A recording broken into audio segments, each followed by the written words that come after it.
Bem-vindos à Bússola da Mente. Eu sou o Miguel, este é o meu podcast sobre saúde mental, pessoas que criaram o seu caminho e partilhar o crescimento.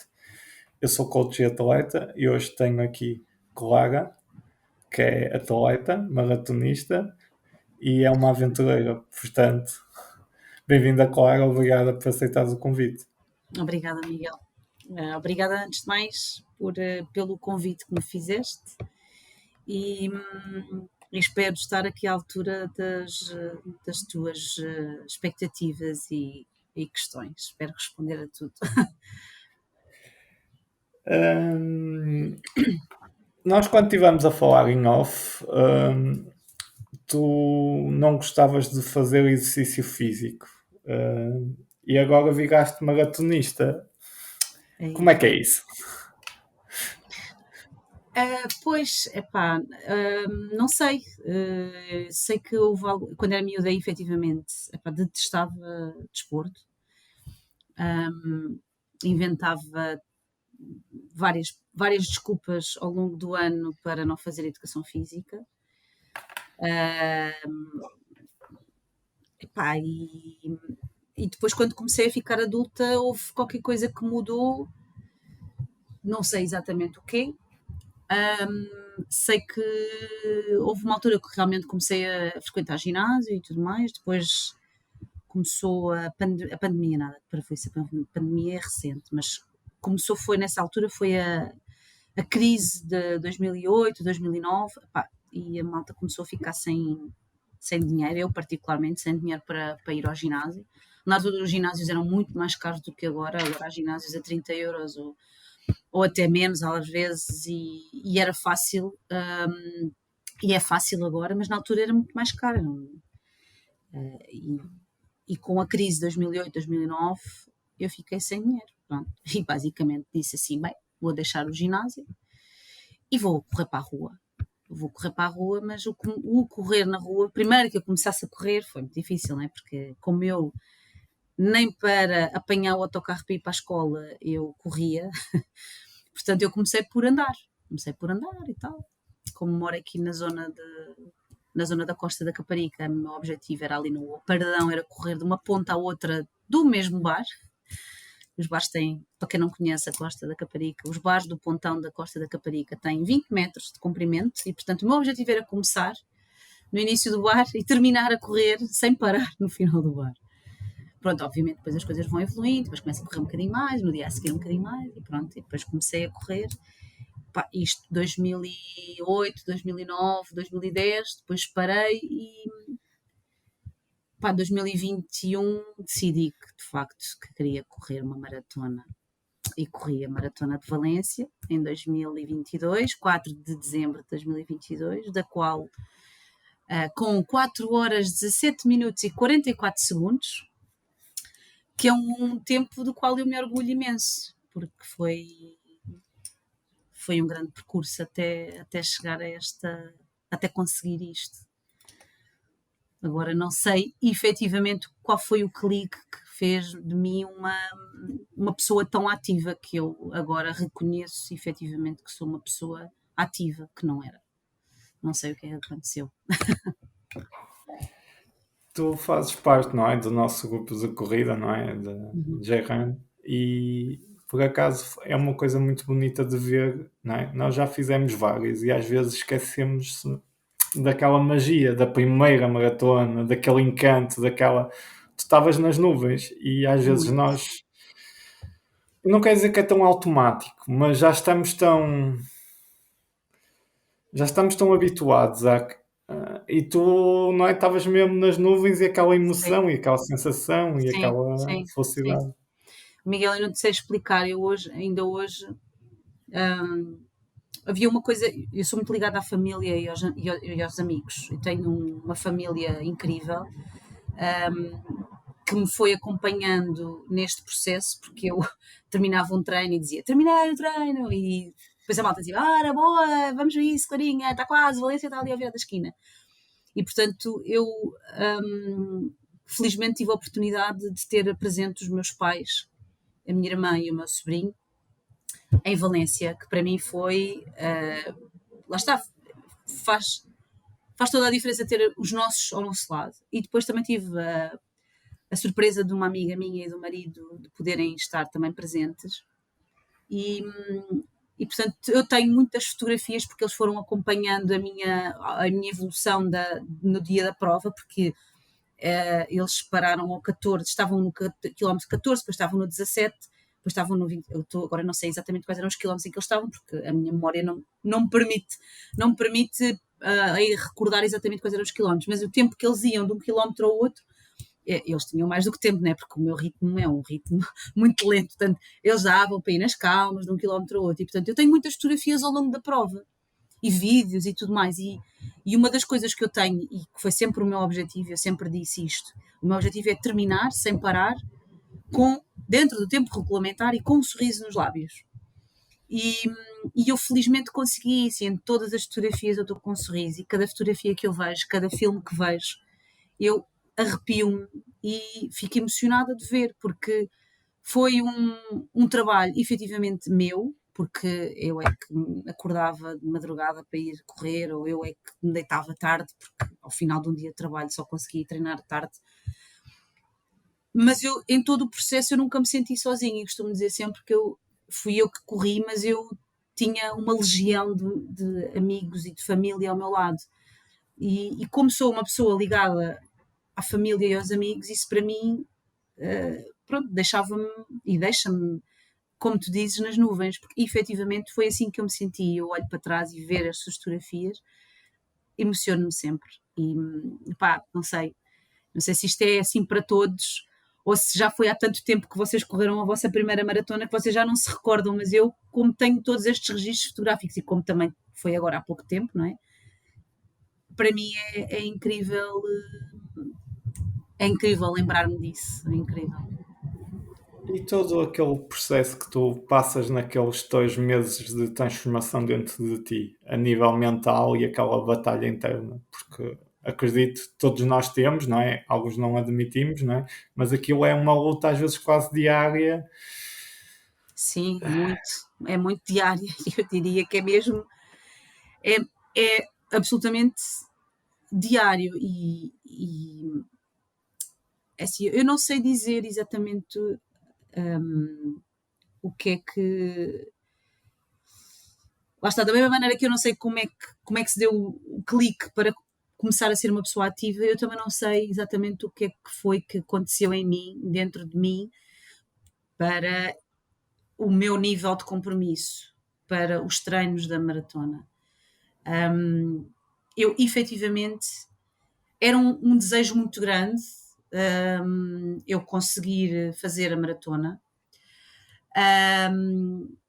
mas eu acho que era isso, era um desejo muito grande, e foi um nível de compromisso que eu tive para comigo, e para com a treinadora, como é óbvio, mas essencialmente para comigo, e era aquilo que fazia com que, antes de eu me deitar no dia antes de fazer um longo de 28 km, eu estar a controlar permanentemente a meteorologia, porque eu, apesar de tudo, não consigo.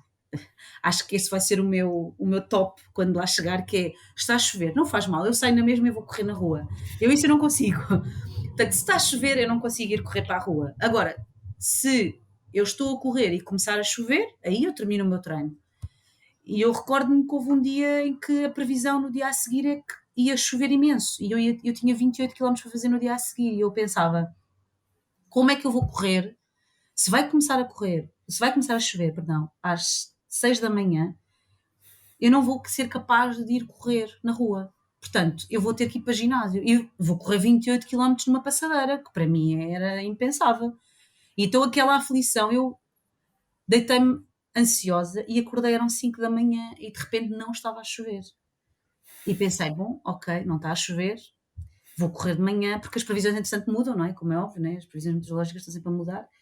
E então já dizia que ia começar a chover alguns entre as 10, mais ou menos. Eu, ok, pronto. Não vou agora porque ainda são 5 da manhã e é de noite. Epá, mas não consegui já dormir. Então acordei, eram 6 da manhã, levantei-me, e eram 7, entretanto. Estava a começar a correr e efetivamente começou a chover. E bem, a trovejar.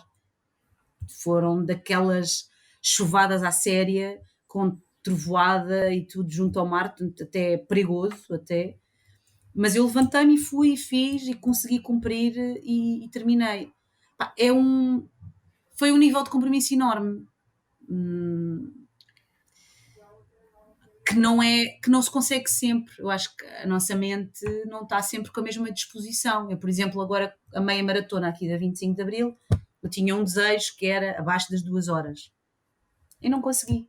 Não consegui porque não tive o mesmo nível de compromisso para comigo e para com os treinos que me permitisse. Foi o que eu disse depois à nossa treinadora, que foi, epá, eu recebi, a prova foi justa comigo, porque eu não treinei para correr abaixo das 2 horas, porque não tive o mesmo nível de compromisso. Houve dias que não fui treinar porque não me apeteceu, ou porque inventava desculpas, né? Agora está muito frio, quer dizer, agora está muito vento. Está bem, houve dias em que fui correr no treino da maratona de Valência, eu tenho ideia que fui correr com rajadas de quilómetros de 50 km por hora. Não sei se era, se não era, mas quer dizer, eu tenho vídeos em que era realmente era muito vento, muito forte. Pá, e agora para a meia maratona, que é metade da distância, não é? Ainda para mais temos uma descida e não consegui. Não tive o mesmo grau de compromisso, o mesmo nível de empenho. Pá, a mente é efetivamente um mundo ainda por explorar, não há dúvida nenhuma. E tu achas que, por exemplo, tu fazes parte de um grupo e ver a partilha diária e mais pessoas a passar pelo mesmo processo, não é? Uhum. Ajuda-te? Bastante. Eu percebi que isto, uma pessoa vai aprendendo com a idade e vai-se aprendendo a conhecer e vai aprendendo também a permitir-se conhecer coisas boas e também más sobre nós próprios, não é?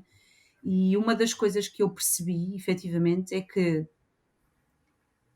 quando nós temos um grupo de pessoas que está disponível para nos ouvir, para nos ver, para nos acompanhar, para nos dar força, e nós depois também damos essa força, para mim funciona de uma forma, muda tudo, muda tudo. E eu tenho pelo menos 2 grupos de corrida, o grupo da J-Run e o grupo de amigos de corrida, onde eu partilho as minhas corridas. Por acaso agora no grupo da J-Run não tenho partilhado tanto, mas no grupo das corridas dos amigos tenho partilhado, continuo a partilhar, porque eu gosto de partilhar, porque há sempre uma palavra, nem toda a gente é ativo, mas também está tudo bem. Há sempre uma palavra boa, às vezes mais mecânica ou mais automática, mas sabe sempre bem. E eu gosto sempre de dar e gosto também, obviamente, de receber, como é óbvio, mas eu percebi que para mim faz toda a diferença. Partilhar as dificuldades, partilhar as vitórias, celebrar as vitórias do outro. Eu adoro celebrar, às vezes, quando no meu grupo da corrida dos amigos há malta mais lenta, mas tipo, fui correr e consegui, estava no ritmo de 7 e tipo, consegui 6,59. Epá, eu adoro partilhar isso e celebrar com aquela pessoa. E quem diz 6,59 diz outro ritmo qualquer, mas a pessoa estar disponível para partilhar connosco essa sua vitória e depois nós também celebrarmos com ela, eu adoro, adoro. É genuíno, não o faço só para receber os ok's e os gostos, mas gosto de receber, não digo que não digo, não, eu não gosto, não, eu gosto de receber, claro que sim, mas também gosto de dar, adoro partilhar isso com as outras pessoas. Adoro que elas partilhem comigo e depois eu partilhar com elas e celebrar com elas as vitórias delas. Para mim faz toda a diferença. E tens mais alguma maratona que tu queiras fazer ou agora vais fazer um bocado stand-by? Olha, a primeira vez que eu pensei em fazer uma maratona foi quando comecei a correr e tudo mais. Quando fiz a minha primeira maratona estava maluca, isto em 2013. E depois eu assim, a primeira maratona, eu quero fazer uma maratona. Na altura eu gostava de fazer a de Nova Iorque. Era assim a maratona, não sei, Para já, Nova Iorque é uma cidade lindíssima, não é? Incrível. E depois havia aquela mística de que Nova Iorque, não é? Que passa pela cidade e tudo mais. E eu gostava de fazer a maratona de Nova Iorque. Mas, epá, fazer a maratona de Nova Iorque deve custar para chuchu, para custar financeiramente. Não me estou a referir à questão física, é a questão financeira. Epá, e uma pessoa tem que fazer escolhas. E eu, honestamente, pois tenho pensado nisto várias vezes, que é, será que quero mesmo fazer a maratona de Nova Iorque? Epá, se me saísse o Euromilhões, pá, inscrevia-me já.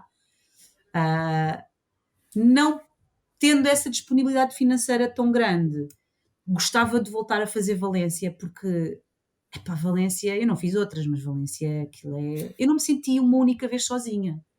Não senti uma única vez sozinha, senti-me acompanhada sempre. Aquela malta, os valencianos são, pá, uma vénia àquela malta, porque eu senti sempre, eles tratam-nos, chamam-nos pelo nome. Campeona, vai Clara, campeona. Pá, sentia mesmo uma campeã, ainda sem sequer ter chegado à meta, logo ali aos primeiros quilómetros, eu já estava, isto está no papo, incrível. Gostava de voltar a repetir a de Valência e gostava de fazer aqui em Portugal, eu gostava de fazer de Lisboa, porque sou daqui desta zona, não é? Sou daqui da zona de Lisboa. Sei que não é uma maratona fácil, a maratona de Lisboa, porque não tem o mesmo apoio. Infelizmente, nós os portugueses não temos essa cultura. A malta, ainda há muita gente que vai ver com exceção da malta da Amadora, né, que já ouvi dizer que a São Silvestre da Amadora é uma mini Valência, foi o que me disseram, que a malta vai toda para a rua e vai apoiar. E obviamente estou aqui a fazer ressalvas porque eu não conheço as corridas todas do país, é que aquilo que me chega. Mas a de Lisboa dizem que é muito difícil porque não há muita gente que vai, e infelizmente aqui em Portugal ainda há muita gente que vai ver as maratonas ou as corridas e vai dizer: olha aquele coxo, olha aquela veio. Pronto. Mas gostava de fazer aqui em Lisboa, acho que devia ser muito giro.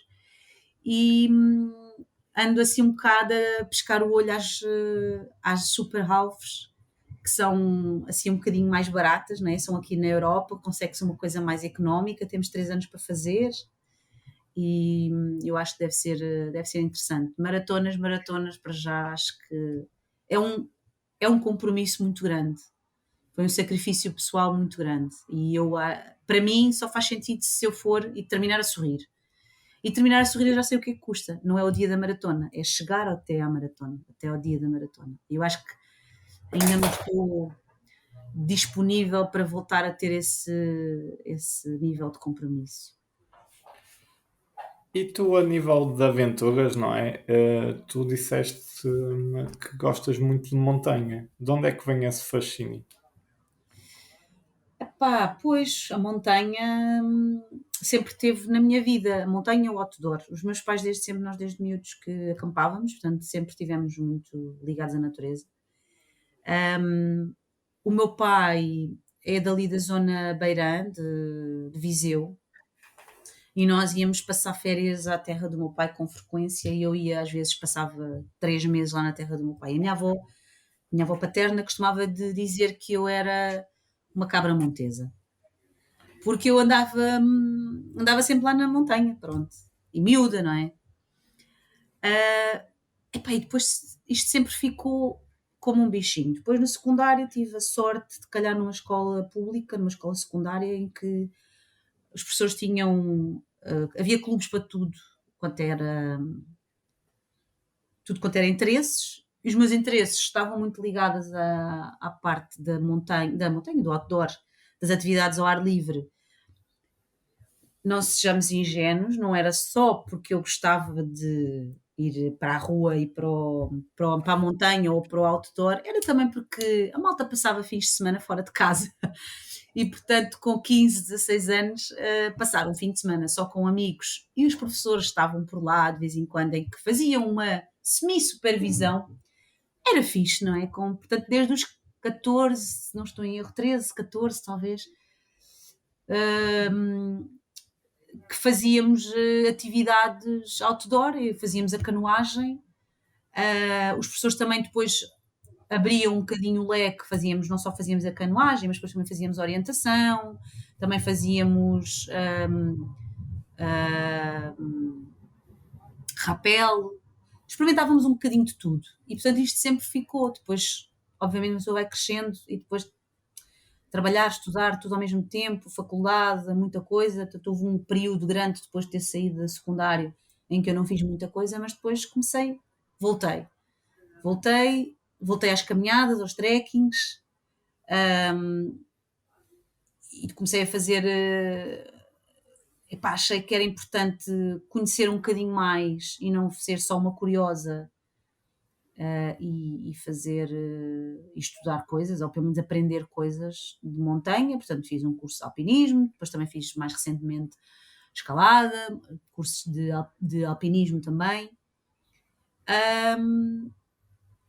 Epá, eu gosto da montanha porque a montanha emociona-me. Aprendo como na montanha sempre. Há sempre qualquer coisa que eu aprendo na montanha. Há sempre levo sempre chapadas. Cada vez que venho da montanha, tenho sempre uma lista de coisas que tenho que comprar, ou porque passei demasiado frio e preciso comprar material, ou porque passei demasiado calor e tenho que comprar material, ou porque as botas trilharam os pés e fizeram bolhas e tenho. Mas acima de tudo, não é pela questão da compra, é pela questão da aprendizagem. Porque tu aprendes sobre ti quando estás num limite, numa situação em que tens que tomar uma decisão, que tens que, se vais para a esquerda ou para a direita, ou se vestes uma camisola mais quente ou uma camisola menos quente, tu estás sempre a aprender sobre ti. E aquilo que eu gosto é porque eu, como gosto de aprender e como nunca vou para a montanha a pensar que eu sou a maior e sei tudo, que não sei nada, não é? Não sei mesmo nada. Eu sei muito pouco sobre a montanha, muito pouco sobre essas coisas, mas vou aprendendo sempre um bocadinho mais e, portanto, um bocadinho mais sobre a montanha e um bocadinho mais sobre mim.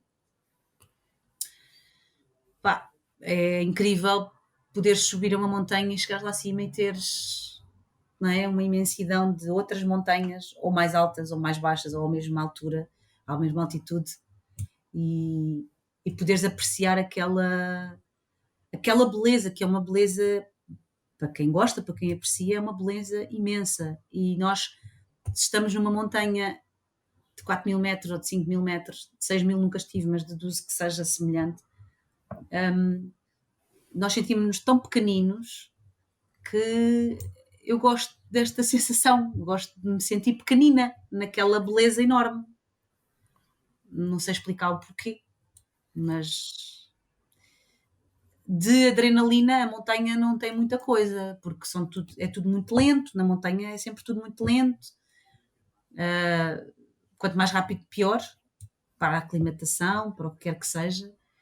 E, e nós na montanha somos mesmo muito pequeninos, né? Porque eu tenho 1,59 m, a montanha, a montanha mais alta que tive foi 5.585 ou 5.895 e, portanto, quer dizer, eu sou mesmo muito pequenininha na montanha. Pá, não sei explicar isto de outra maneira. É uma paixão enorme.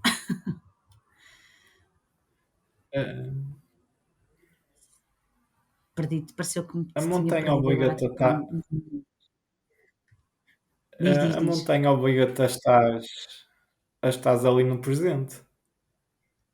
Sim, não podes não estar no presente. Cada coisa que, principalmente em altitude, quando estamos a fazer um trekking, epá, ok, conseguimos ir, conseguimos divagar e perdermos nos nossos pensamentos, mas em altitude, e a altitude que eu fui, que não foi muita, não há como não estares no presente, porque tudo,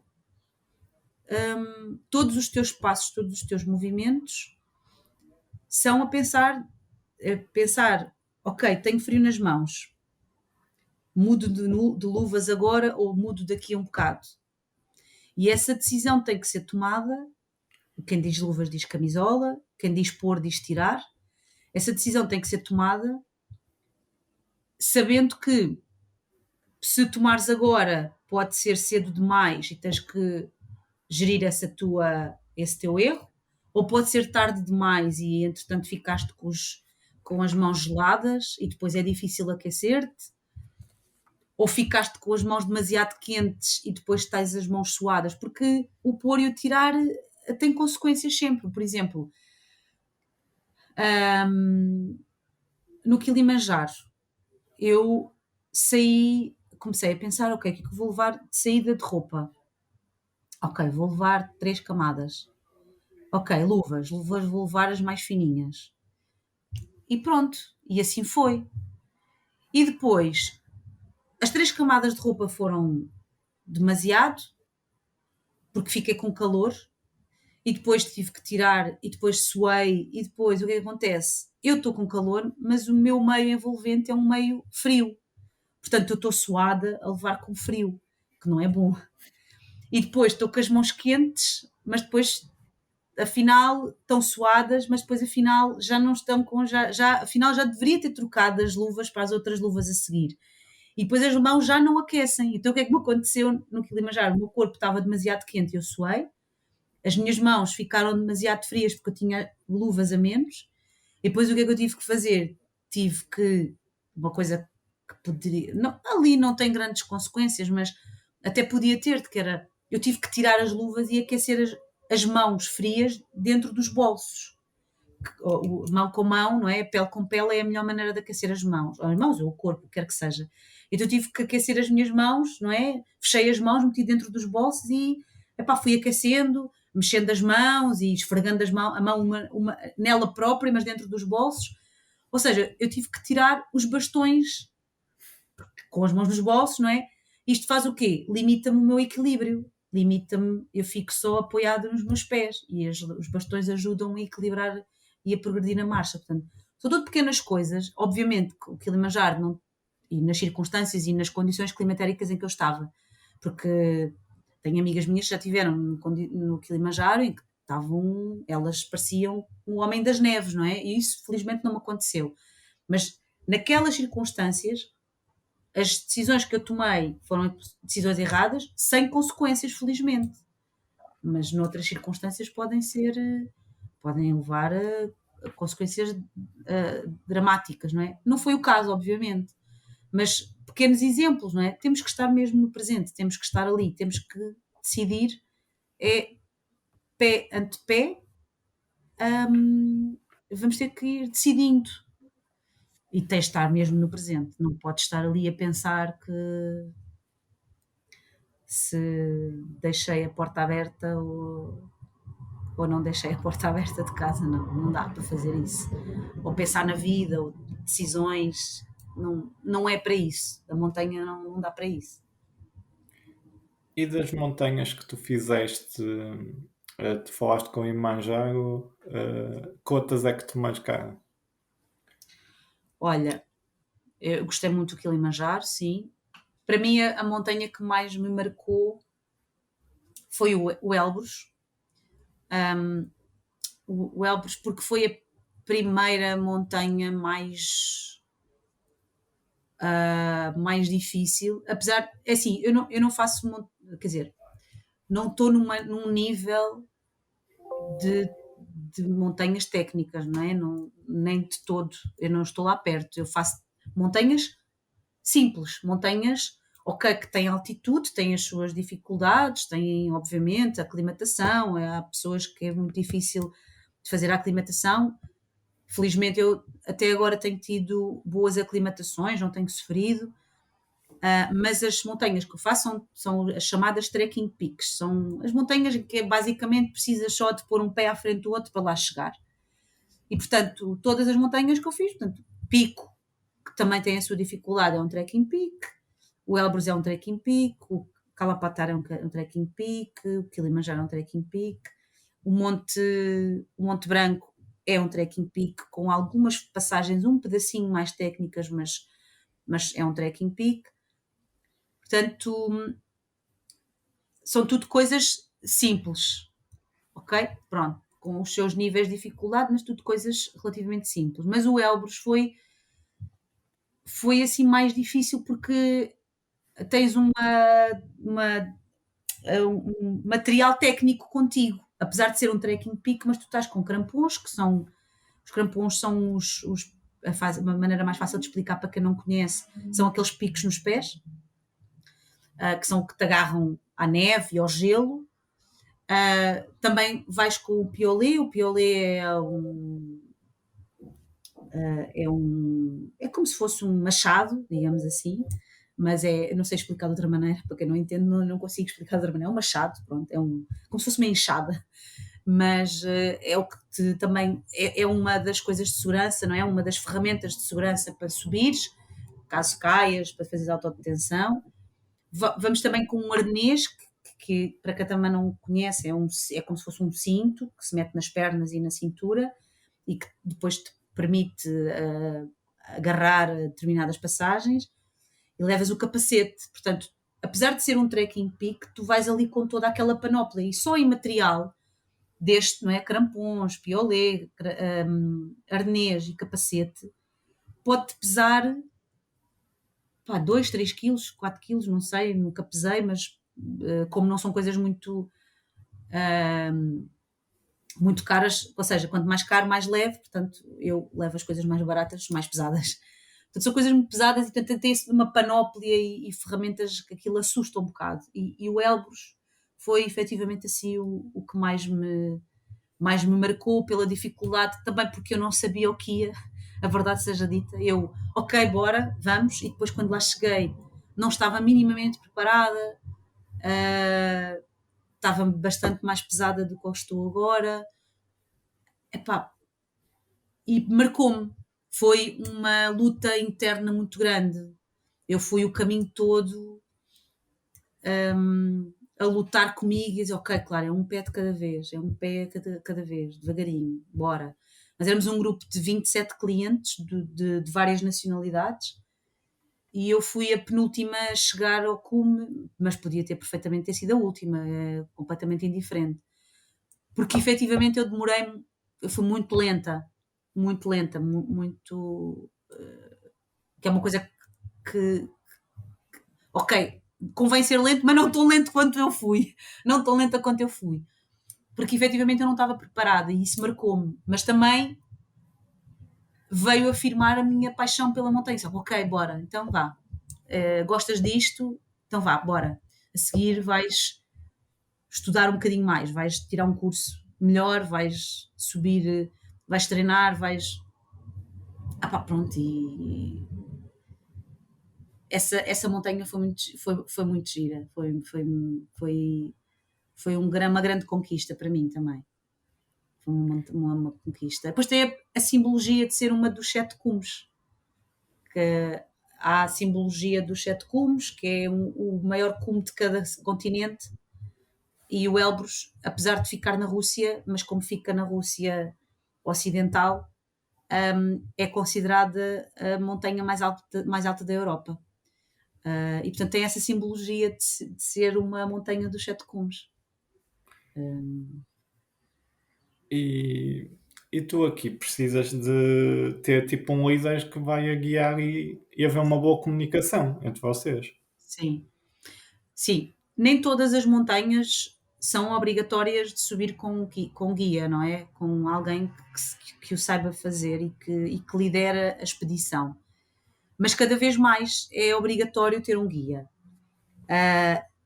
Mas independentemente disso, uma das coisas que eu na montanha, eu não quero ser autónoma, eu gosto sempre que alguém vá e que tome as decisões por mim.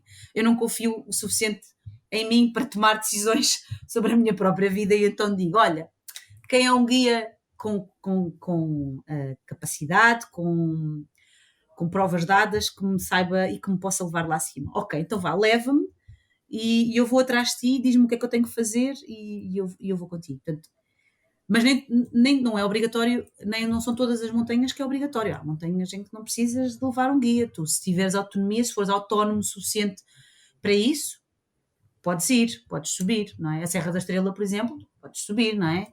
Já, por exemplo, o Pico, eu não sei se é obrigatório ou não, mas tenho ideia da última vez que ouvi que já o Pico já é obrigatório seguir com um guia, portanto não podes, por simplesmente, ir sozinho. Não tenho a certeza desta informação, mas acho que sim. Por exemplo, o Kilimanjaro é obrigatório ir com guia e o Kilimanjaro não tem assim grande dificuldade, mas é obrigatório ir com guia. Isto também, depois, também tem a ver, muitas das vezes, com interesses económicos e legítimos, não é? Por parte dos países ou por parte das zonas onde está a montanha, mas também tem a ver com imagina, eu acho que não tenho capacidade, acho porque acredito mesmo que não, e assumo, não tenho capacidade para subir sozinha uma montanha técnica, não é? Mas se calhar há pessoas com o mesmo nível que eu tenho que dizem, não, eu tenho capacidade para subir e portanto eu vou subir sozinho, mas não tem.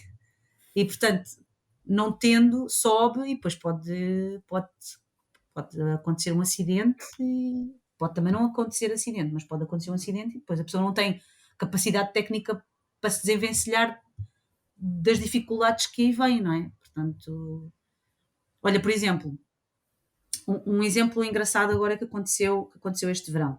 Eu este verão estive aqui em Espanha e subi as Penhas Ubinas. Não sei se é assim que se diz, mas Penha Ubinha em espanhol, subi a pequena e a grande. Fui no verão e eu adorava, e fui no verão, fui autónoma, não fui com nenhum guia profissional, também não fui sozinha, portanto também não convém andar sozinha, porque podemos torcer um pé e sozinha é difícil, não é, sair de lá, mas fui autónoma, portanto fui sem guia. No verão, no inverno, não vou sozinha, eu preciso de um guia, porque no inverno a montanha, as penhas e vinhas são diferentes. A neve, a dificuldade já requer técnica. Epá, e já não vou sozinha. Já tenho que ter um guia para me levar lá acima. Aí já não me meto sozinha. E tu agora queres te lançar numa nova aventura, não é? Queres falar dela ou queres deixar stand-by? Não, é assim. Ao nível da montanha, eu tenho. Há um sonho que eu tenho, eu gostava de subir um 6.000, mas isso ainda não sei quando é que vai ser. Não sei, porque é uma coisa que implica dinheiro, tempo também. Normalmente estas montanhas de 6.000 tu precisas de tempo, porque precisas de tempo para aclimatar e, portanto, não são montanhas que sobes em 5 dias, são montanhas que sobes em se calhar 10 ou também depende do grau de dificuldade de cada uma delas. Mas tu também precisas de tempo de férias, né? Porque uma pessoa tem que trabalhar e tem que fazer isto nas férias. Mas o próximo objetivo, a próxima aventura que eu tenho, já está marcada, agendada e já estou a trabalhar nela já desde fevereiro de 2022 e vou em julho de 2023. Vou para a Gronolândia com uma empresa, portanto, com um grupo de pessoas e com um guia e tudo mais. E vai ser uma aventura que não implica altitude, mas implica outras dificuldades, como por exemplo, tudo às costas. E o que é tudo? É tudo. Ora, nós vamos estar numa zona da Gronolândia que não tem ninguém, que não tem pessoas. Vamos aterrar, obviamente, numa cidade, mas depois um barco vai nos levar a um sítio onde, portanto, fica longe da civilização. E, portanto, o levar tudo é levar a comida toda às costas para 9 dias, levar a roupa toda que nós precisamos às costas. Obviamente que não vou ter uma roupa para cada dia, não é? Não vou ter uma camisola para cada dia. Isto é a coisa da montanha, que é a montanha não tem nada de sexiness. Porque nós, ao final de 9 dias, estamos com a mesma roupa, quase com a mesma roupa que começámos 9 dias antes. E não tomamos banho, nada disso. Portanto, montanha é a coisa mais crua nossa, porque estamos sem tomar banho, estamos sem condições de conforto, passamos frio, pronto, depois também depende, né? quem tiver melhores, ou pelo menos material mais adequado, mas essencialmente lá está, a roupa, a comida, o nosso abrigo, portanto as nossas tendas, a água e, portanto, provavelmente será uma atividade durante 9 dias em que facilmente a mochila terá, a minha mochila com as minhas coisas, terá entre 17 a 19 quilos. É também uma coisa, ou seja, isto também implica, já agora, implica o tentar o mínimo impacto possível ao sítio onde nós vamos passar, ou seja, o lixo não vamos deixá-lo para trás, vamos trazer connosco. E quando se fala em lixo, fala-se os pacotes das barritas, as embalagens das barritas vazias, trata-se, por exemplo, do papel higiênico, trata-se da comida, da embalagem da comida liofilizada, é tudo o que é lixo, menos o orgânico. O orgânico de comida fica e o orgânico nosso, não é? O interno, acho que estás a perceber o que eu quero dizer, não é?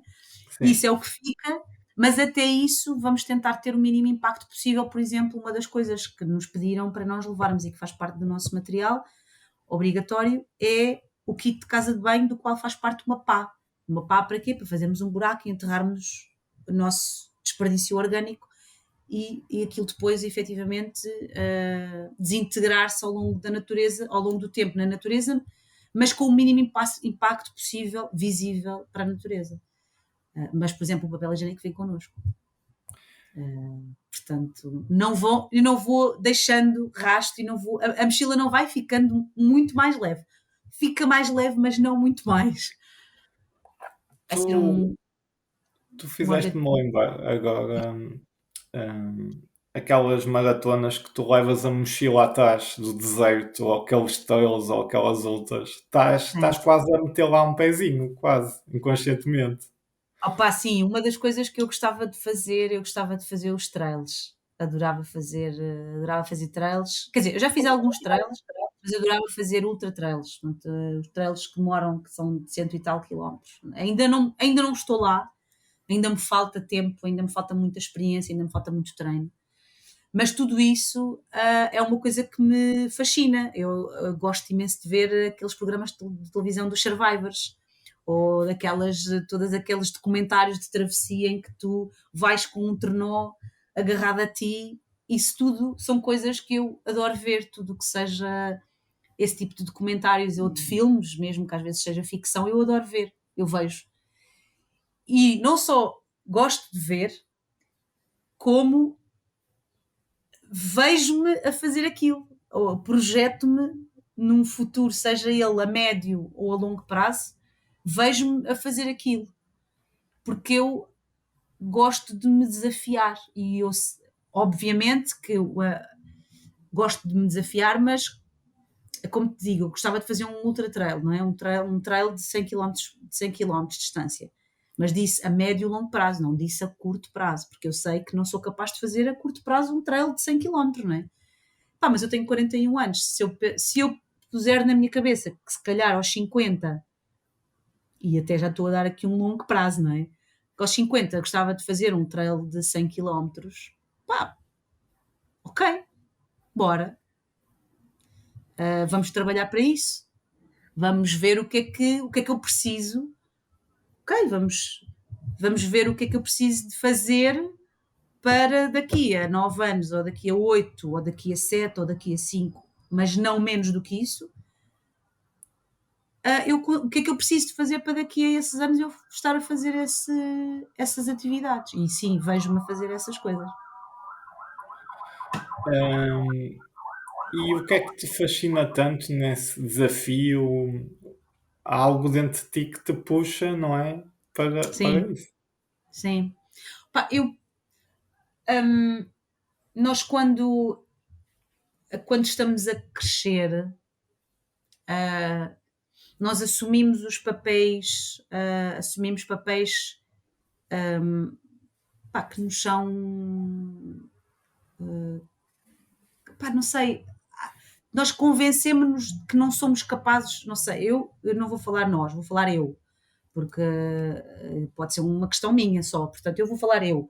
Eu ao crescer assumi que não era uma pessoa desportiva, não era uma desportista, precisamente porque eu não gostava de desporto na escola. Agora, olhando para trás, na verdade, eu acho é que não gostava do desporto que a escola ensinava. Ou seja, a escola ensinava, ou pelo menos a minha escola, ensinava o futebol, o basquetebol, o voleibol, e isso são tudo coisas que a mim não me interessam. No fundo, atividades coletivas, o que não deixa de ser um contrassenso, que eu gosto de motivar as outras pessoas, mas nas atividades coletivas eu não gosto de, não sei se dá para perceber muito bem, mas eu própria não consigo perceber. Mas eu acho que também tem a ver com o facto que eu acho que não sou muito boa nas atividades esportivas, então, nas atividades coletivas de desporto. Portanto, eu não gosto que as pessoas fiquem dependentes de mim, não é? Porque eu acho que não sou boa. Então, lá está.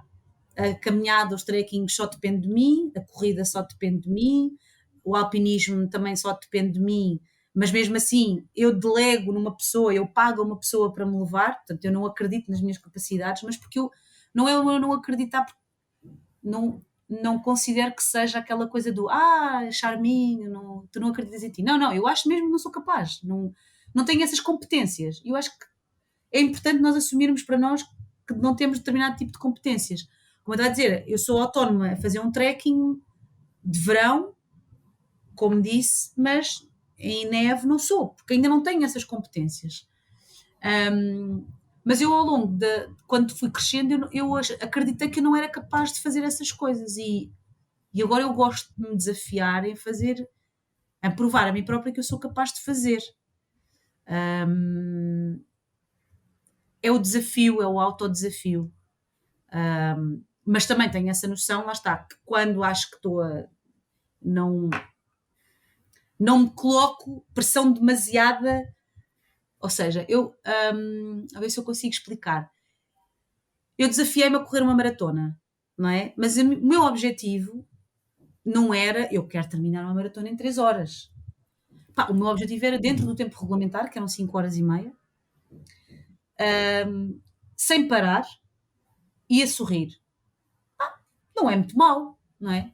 Portanto, eu não pus o objetivo, quero terminar em 3 horas. Não, não é esse o meu objetivo. Portanto, os meus desafios são desafios muito humildes, mas são desafios.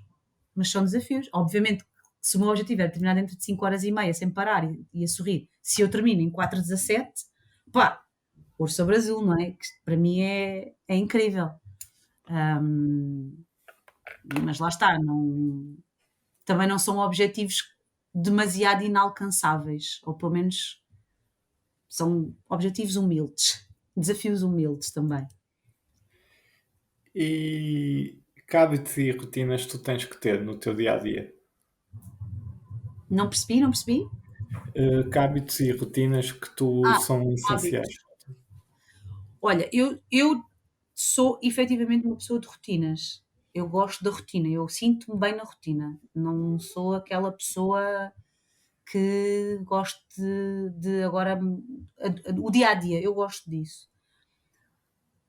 Portanto, eu acordo, o despertador desperta sempre à mesma hora, faço as mesmas coisas com a mesma cadência. Eu tento exercitar-me, mas nem sempre faço, mas tento treinar todos os dias, ou pelo menos agora estou a tentar mudar e não, para também não ser uma grande pressão, agora treinar todos os dias, não. Pelo menos 4 vezes por semana. Gostava de meditar, mas ainda não tenho essa coisa dentro de mim, a da meditação. De vez em quando lá vou meditando. Mas sim, neste momento a rotina é trabalho, casa, trabalho e tentar pôr um bocadinho do treino, seja ele de corrida ou de reforço muscular ou de mas são assim os hábitos, são os do dia a dia. Não tenho assim grandes hábitos. Agora estou a tentar também incluir o banho frio no final do duche, do vestiário. Ah, Eu, sim, sim. Eu vi-te a fazeres uma formação, um desafio, pois isso já é, ia passar em claro. é, Como é que foi eu isso? fiz, epá, pronto, lá está. Eu sou super friorenta e decidi, e também porque, como eu vou para a Groenlândia, né, e aquilo é frio como o raio, e como vamos andar sempre junto à água, eu pensei, epá, eu preciso de, eu preciso de conseguir tomar banho, porque efetivamente eu não gosto, eu não lido bem com a água gelada, com a água fria. E então pensei, epá, eu tenho que aprender a controlar-me, porque pronto, já dei assim daqueles espetáculos não muito bonitos em que disse as asneiras todas e inventei algumas também perante pessoas que não me conheciam assim há muito tempo, porque estava numa dessas viagens e havia a oportunidade de tomar banho ao final de 5 dias, sem tomar banho, havia a oportunidade de tomar banho em águas glaciares. E então eu vi os meus colegas todos, os meus parceiros todos de viagem, toda a gente a tomar banho, a refilar, e tipo, ai, está frio, está frio. E eu fui, não é? Com toda a vontade, e quando meti o pé na água, pronto, foram todas as asneiras que toda a gente conhece e inventei algumas também. E então eu achei que isso também não é, pá, não é bonito, não é? Pronto, eu acho que também com pessoas adultas e toda a gente conhece as asneiras, mas quer dizer, não é preciso dizê-las, não é? Portanto, não vou estar a ensinar a ninguém. E eu pensei, não, eu tenho que saber gerir isto. Eu tenho que conseguir, de forma adulta, entrar na água. Epá, não é fazer sala na água, né? Mas eu tenho que conseguir fazer. E agora vou à Groenlândia, a água é fria, não é? E portanto eu vou ter que conseguir fazer isto. E então passou assim um workshop de exposição ao frio, é o método Wim Hof, que combina respiração e exposição ao frio, que tem variadíssimas vantagens. Eu não, pá, foi um dia, portanto não domino minimamente, mas deu para ter umas luzes portanto, associando a técnica da respiração à exposição ao frio, tendo esses benefícios todos, que não era propriamente assim o meu objetivo, não era a questão dos benefícios, era conseguir mentalizar-me e conseguir entrar dentro da água e conseguir estar. E consegui, felizmente, consegui estar aqueles 2 minutos dentro da água,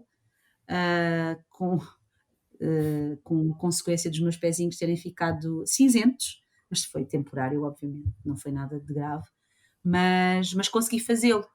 E agora tenho tentado no meu dia a dia, em casa, depois do meu duche, não é? Depois do meu banho, ficar, portanto, pôr a água completamente no frio, no gelo, portanto, tirar a água quente absolutamente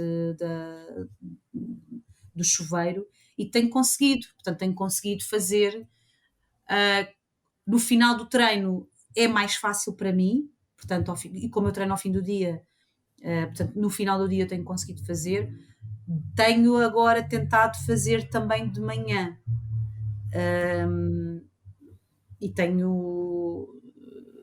fiz algumas vezes, não tantas quantas as que eu gostaria de fazer, mas tenho conseguido fazer. E isso é uma coisa que eu gostava mesmo de incorporar, não é tomar banho totalmente de água fria, todo o banho, mas tomar o meu banho e depois no final o duche de água fria para terminar em beleza. E é muito fixe, uma pessoa sente-se bem, sente com energia, pá, é uma cena fixe.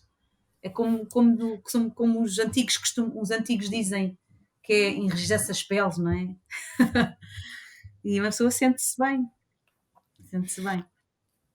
Diz-me uma coisa, tu estudaste as aplicações na corrida, não é? No início. Ah, sim, sim, sim. Qual é que é as implicações daquilo, não é? Agora temos imensas aplicações, não é? Mas o que é que tu tiraste dali? Olha, aquilo que fiz foi uma coisa foi muito pela rama. na altura, portanto, isto foi para a minha dissertação de mestrado, mas isto foi em 2014. Portanto, na altura as aplicações estavam a começar a surgir, havia o Nike Running, havia o Nike Running apenas para telemóveis, para os iPhones, ainda nem sequer havia para os Androids. Havia o Strava, estava a começar, havia muito pouca gente no Strava. Havia o Endomundo, que eu não sei se ainda existe, se não. Havia, o que é que havia mais, assim, mais conhecida? Havia uma que era da, não me lembro do nome agora, mas pronto, basicamente havia poucas aplicações. E eu sou-te sincera, eu comecei com um objetivo, o meu objetivo era a influência que as aplicações tinham na malta que andava a correr, não é? Qual era a influência, e nomeadamente até a Nike Running, não é? Tipo, por facto de eu usar a Nike Running,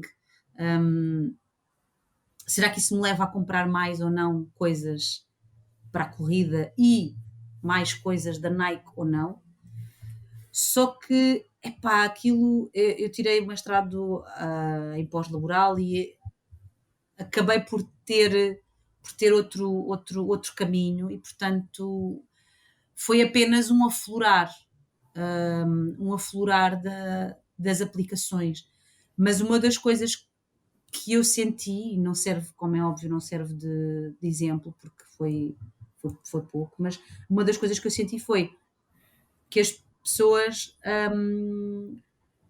começavam a usar as aplicações e acabavam por se sentir mais motivados a correr e a partilhar. E na altura ainda era muito no início. 2013, 2014 ainda estava mesmo muito no início. Portanto, também não era tão fácil. Lá está. Havia poucas aplicações para os Androids. Havia poucas pessoas com iPhone. Portanto, era assim uma mistura de impossibilidades. Não aflorei muito, honestamente, não aflorei, não foi um estudo que tenha saído dali uma coisa magnífica. Não, foi mais um estado de arte, ok? O que é que existe, o que é que não existe. A malta motiva-se, dá uns likes, na altura não era likes, eram outras palavras, eram boa, vai aqui, vai ali, mas ainda estava muito a começar, quer dizer, pelo menos em Portugal, não é? Se calhar noutros países já era muito mais usado, mas em Portugal ainda era muito no início. E foi uma comparação das funcionalidades e das pessoas. E também é assim, a corrida sofreu um boom muito grande nestes últimos anos. Portanto, começámos nos últimos talvez 12, 13, 14 anos, começámos a ver o boom das corridas e as aplicações vieram depois. Portanto, se calhar agora, se eu fosse fazer o mesmo estudo, a abordagem teria que ser necessariamente diferente. Necessariamente diferente. E tinha que. Com toda a certeza, ia haver muito mais informação agora do que na altura. Muito mais informação. Agora temos muito mais aplicações, muito mais gente a correr, não é? Uma base muito maior. Agora é muito fácil haver muitas pessoas no mesmo grupo de amigos que correm. Antigamente não havia, não sei, tu se calhar provavelmente corres há muito mais tempo que eu e terás essa noção muito mais vincada do que eu, não é? Sim, eu tenho essa ideia. Eu lembro de quando começava a correr, não tinha nada sequer, tinha umas sapatilhas e uns calções. Pois. E eu não me lembro de haver tanta gente. Eu não me lembro de sequer relógio. Pronto, eu depois Não corri com o havia. telemóvel, não é? Na altura, mas já foi uns anos depois de eu começar a correr. Eu recordo-me. Foi para aí 2, 3 anos depois de eu já estar a correr. Portanto, foi gradualmente. Porque eu lembro ao início, nós éramos meia dúzia de maluquinhos. Pois. E agora vê-se imensa gente na rua, imensa gente nos pardões a correr, imensa gente nos parques imensa gente. E não se via. E não se via. Eu acho que as aplicações melhoraram. Eu acho que ainda não fizeram a aplicação mesmo que eu acho que cria engajamento com as pessoas. Ali Uhum. um bocado de gamificação, não é? Tens ali um top, assim, uma coisa assim engraçada. O Strava tem mais ou menos isso. Um, mas, por exemplo, eu lembro que a minha primeira aplicação é da Under Armour, Map My Run. Exato, essa, era que me estava a tentar lembrar. E eles, por exemplo, têm coisas brilhantes que é tipo, mandam-te o primeiro quilómetro, 21, 42, 100, e eles vão-te dando distintivos para tu partilhares. Eu lembro Sim. perfeitamente que no final do ano eles faziam uma coisa de mestre que era, para mim, não é? Que diziam quantas calorias é que tu tinhas queimado. Uhum. Por exemplo, eles tinham uma coisa que eu achava muito piada, que eles pegavam os teus quilómetros e diziam quantos quilómetros tu tinhas feito na América, por exemplo. Dizia, Que no meu giro. caso era, eu tinha feito uma costa à outra. Eu achava aquilo um piadão, tipo, Pois é. nem todas têm isso, mas achava mesmo engraçado. Pronto, porque é Porque visual. é visualização do que é que nós fizemos, isso é giro. Isso é giro. Hum, Aqui, pegando um bocado na tua área, que é a comunicação, e todos nós agora estamos, não é? Nós estamos agora a comunicar-nos, cada vez queremos comunicar-nos melhor. Qual é que é aquelas coisas que nós devemos fazer bem e aquelas coisas que nós não devemos fazer todo? Olha, a noção que eu tenho é que nós, do ponto de vista pessoal, não é? Profissional é outra coisa completamente diferente, mas do ponto de vista pessoal, eu acho que nós, enquanto ser humano, temos muita dificuldade para comunicar. O primeiro ponto é dificuldade em comunicar, em usar as palavras certas, dizer as emoções também corretas. Limitamos-nos muito a meia dúzia de emoções e esquecemos outras tantas que são dezenas de emoções que nós temos e é muito, estou triste, estou feliz, estou contente,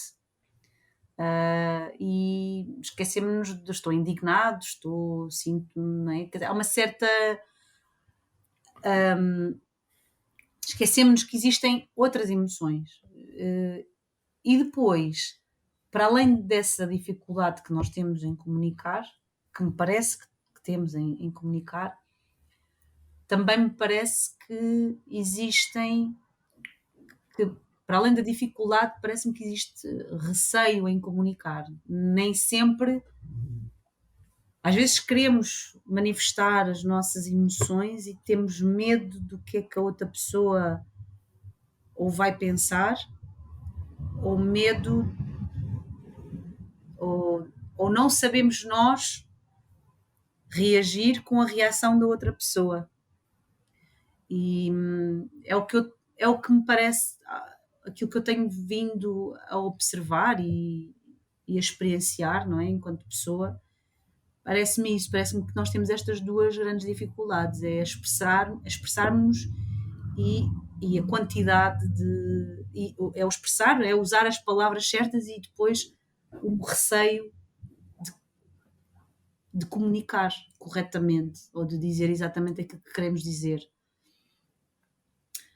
Do ponto de vista profissional, a comunicação que eu faço no meu dia a dia de trabalho não é uma coisa muito pouco. Bom, eu tenho duas componentes naquilo que faço, não é? Uma das coisas é a parte da comunicação corporativa, que é na empresa onde eu estou, assegurar que as pessoas usam o logótipo da maneira correta, que não inventam formas, que não tiram palavras ou que não tiram imagens ou que distorcem o logotipo. Isso é comunicação, não é? Muitas das vezes, e já falámos na marca Nike, mas pode ser outra qualquer, Nike, Adidas, não interessa. Se nós virmos o logotipo da Nike distorcido, nós até vamos achar que aquilo é uma falsificação, não é? Portanto, tem que haver alguém dentro da empresa que se assegure, dentro da Nike, ou da Adidas, ou do que quer que seja, tem que haver alguém que se assegure que o logotipo está íntegro, não é? Ninguém o altera. Ou então é objetivamente alterado, mas existe toda uma campanha, dizer, olha, agora distorcemos porque é uma campanha específica. Mas pronto, mas isso é outra coisa. Mas, portanto, aquilo que eu faço no meu trabalho é assegurar-me que o logotipo não aparece cortado, que aparece com as margens de segurança corretas. Um bocado chato. Tenho um papel de polícia que a comunicação que nós fazemos com os nossos clientes externos, porque também temos clientes internos, não é? Que são os nossos colaboradores, nossos colegas, que a comunicação é feita num determinado tipo de tom, usando determinado tipo de palavras, porque cada pessoa que escreve tem as suas características pessoais. Eu própria, para escrever, Clara, quando escrevo eu nas minhas redes sociais ou nos meus apontamentos ou reflexões, escrevo de uma determinada maneira, mas eu, Clara, profissional, quando escrevo no meu trabalho, tenho que escrever de outra maneira. Até mesmo eu, Clara, a escrever um e-mail com os meus colegas tem que ser diferente, quando às vezes é só aquelas coisas de trabalho, né? Eu tu cá, tu lá.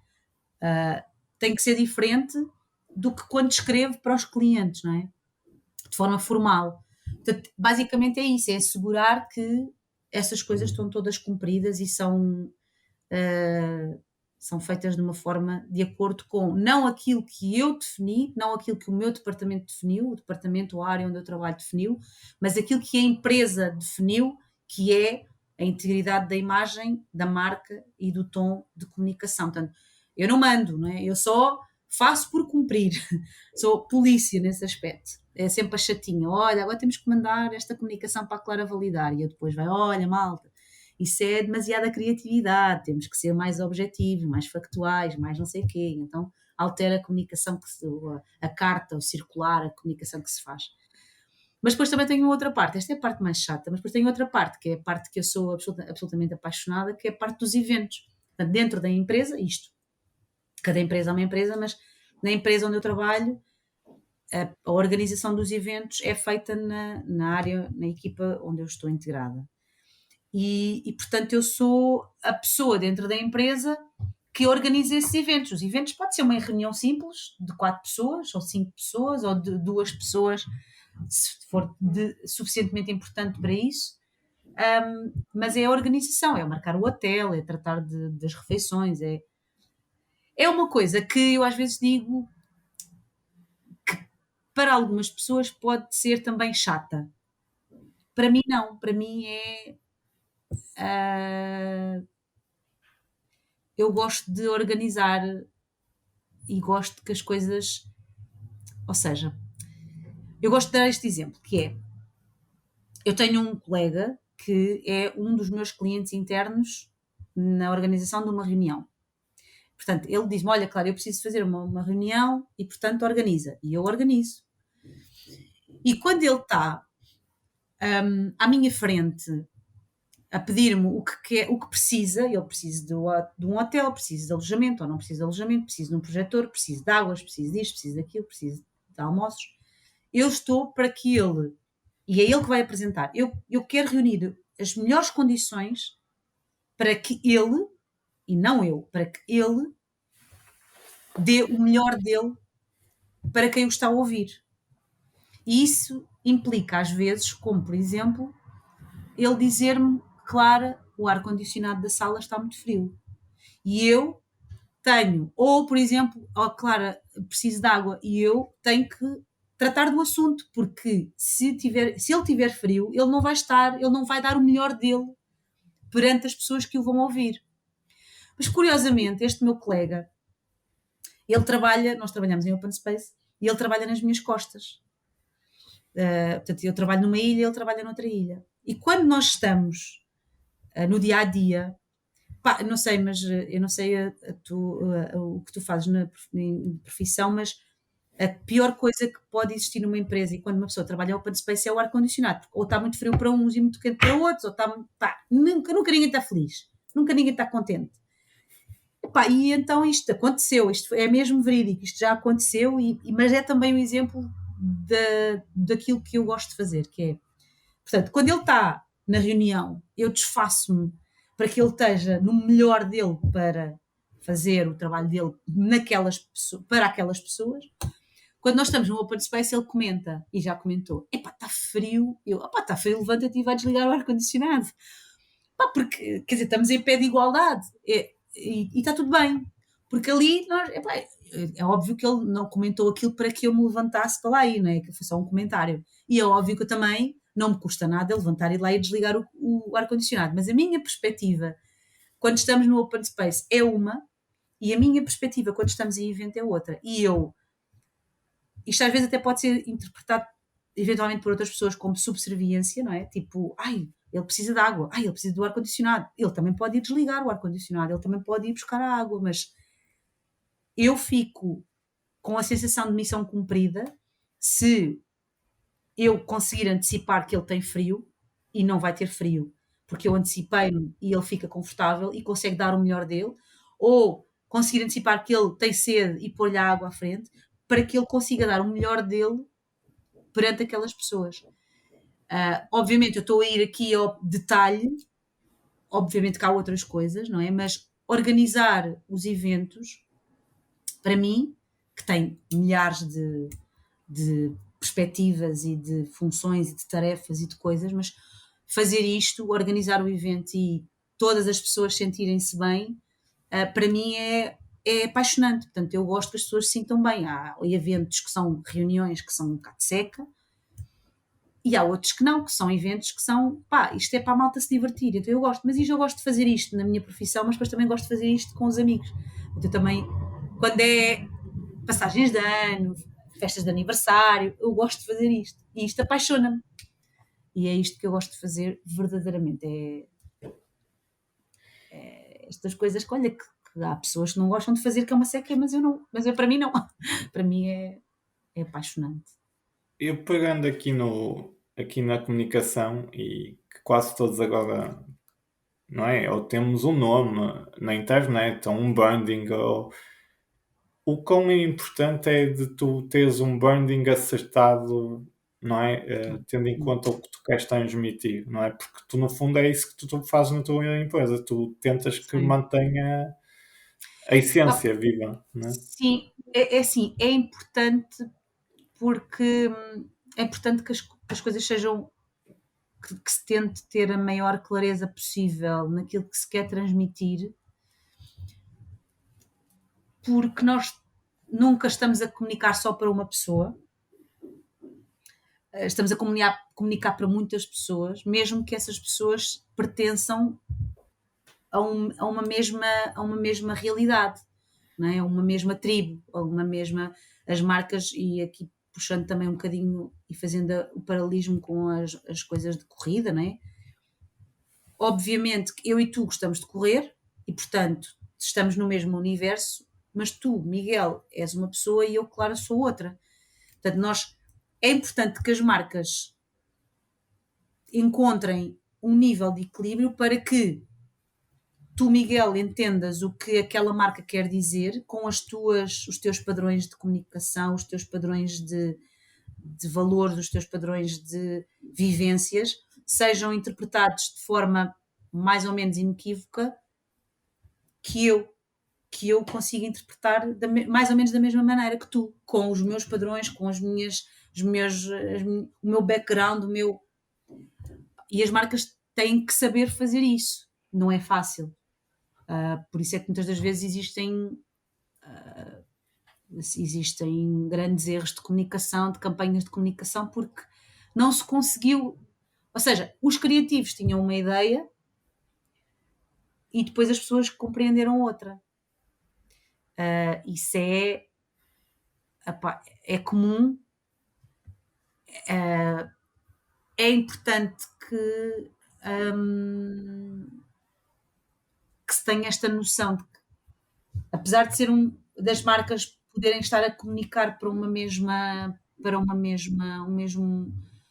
mesmo grupo ou um grupo semelhante, mas conseguirem entender que cada pessoa é uma vivência e é tentar garantir que a mensagem passa, pá, próxima daquilo que é. E não, isto é muito difícil de conseguir explicar, não é? Porque lá está, até a matemática, que é tão 2 mais 2 é igual a 4, não é? Às vezes existem pouco espaço para interpretações, mas existe espaço para interpretação, não é mesmo? Não é? Quanto mais comunicação, aquilo que eu comunico pode ser interpretado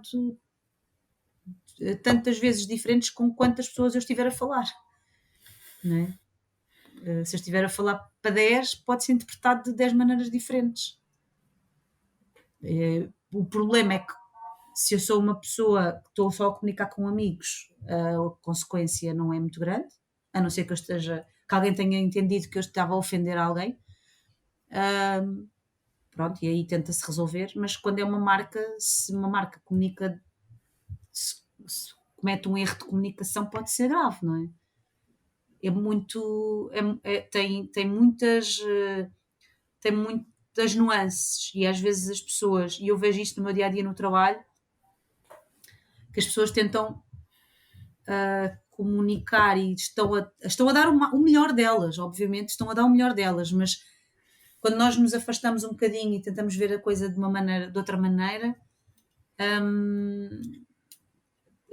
pode ser interpretada de maneiras diferentes e às vezes pode ser mal interpretada e isso é um desafio diário, que as marcas têm e que é determinante conseguirem acertar. Portanto, pá, ter a sua linguagem, ter a sua imagem, ter o seu tom de comunicação bem definido é meio caminho andado. Depois conseguir cumprir que porque quanto maior for a empresa, pior é, não é? Pior no sentido em que mais pessoas mexem, mais pessoas comunicam, mais pessoas falam. Eu não sei se tu tens esta realidade, mas há muitas empresas, nomeadamente onde eu trabalho, a minha assinatura digital tem um disclaimer, um aviso que é, agora eu não sei de cor, mas as informações neste e-mail podem não coincidir com os valores e com aquilo que a marca acredita. Porque lá está, porque a pessoa está a enviar um e-mail e cada pessoa é uma pessoa e aquilo que a pessoa está a escrever será desejável que esteja tudo alinhado, não é? Mas pode não acontecer e há muitas empresas que têm a assinatura é esse aviso. Atenção que o que está aqui escrito pode não coincidir com o que a empresa acredita e com o que a empresa defende. Mas isso já é uma salvaguarda já legal, não é? Pelo que eu percebo, ou não? Já é. Não sei se é legal, não sei se é uma obrigatoriedade, Ok. não sei se é uma obrigatoriedade. É Eh, uma defesa, mas sim, não sei se é é uma uma defesa, prevenção, não é? Tipo, entre aspas, não é? não é uma obrigatoriedade. Que mensagem gostavas de deixar final, Clara? Ai, mensagem.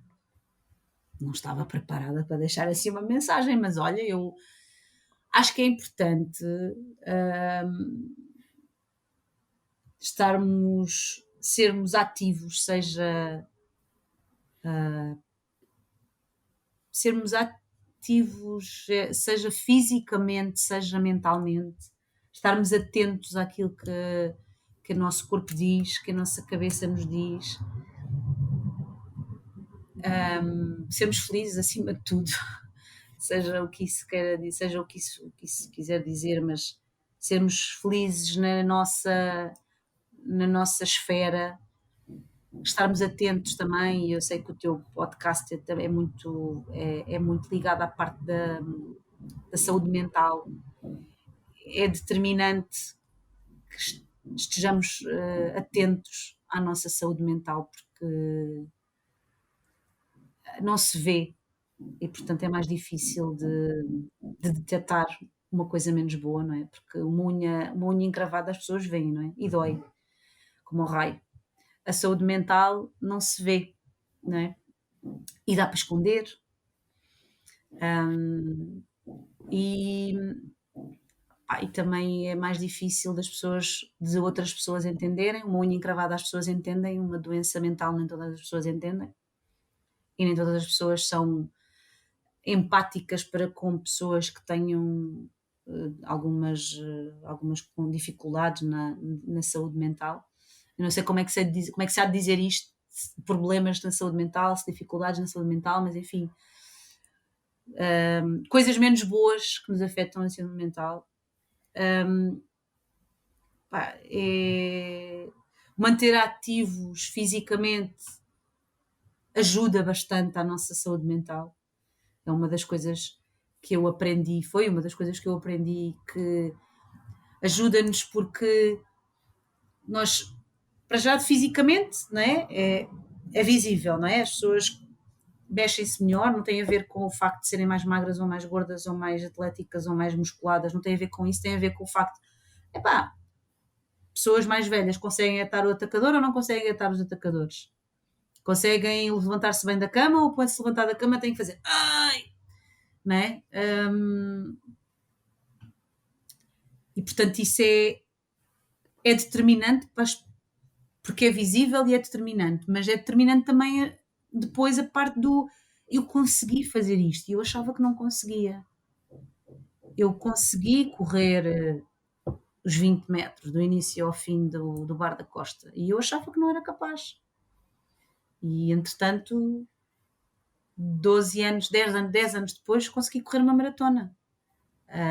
E eu achava que não era capaz de correr do início ao fim do Bar da Costa. E essa sensação que nós temos, essa satisfação que nós temos, faz-nos sentir, às vezes até pode ser por em curtos instantes, faz-nos sentir o melhor da nossa aldeia, ou da nossa rua, ou da nossa casa, não interessa, mas isso é importante. Nós sentirmos bem e realizados porque conseguimos fazer uma coisa que achávamos que não éramos capazes de cumprir. E isso são pequenas vitórias que de pequeno em pequeno se torna e se fortalece muito em nós. Às vezes nós menosprezamos muito as pequenas vitórias, as pequenas coisas, mas são as pequenas coisas que fazem tudo. Não é tudo grande na vida, não é tudo grande, pequenas coisas. Opa, não sei, acho que é um bocado por aqui. Não sei o que dizer mais. Eu queria Mais do que isto, já te vou encher chouriço. Ok, ok. Eu queria te agradecer, não é? Por tu aceitares o desafio, não é? E te desafiares. Obrigada, E Miguel. pessoalmente, eu noto daqueles 20 metros para quereres fazer uma outra maratona e subir picos e tu estás aí, inconscientemente estás-te a propor, mesmo a parte que tu achas que não és capaz de ser autónoma, tu já andas aí à descoberta e a ganhar confiança para o que aí vem. Eu sinto isso. Sim, sim. Portanto, queria-te dar os parabéns. Mesmo o podcast tu estavas meio apreensiva, portanto, queria-te Opa, agradecer. sim, era como eu te dizia, eu acho que eu sou uma pessoa normal e nada daquilo que eu fiz é extraordinário. Quer dizer, para mim é extraordinário, mas obviamente eu não quero, não gosto de me comparar com outros, mas obviamente mediante um convite para um podcast, obviamente que existem depois comparações e portanto nesse sentido nada do que eu fiz é extraordinário.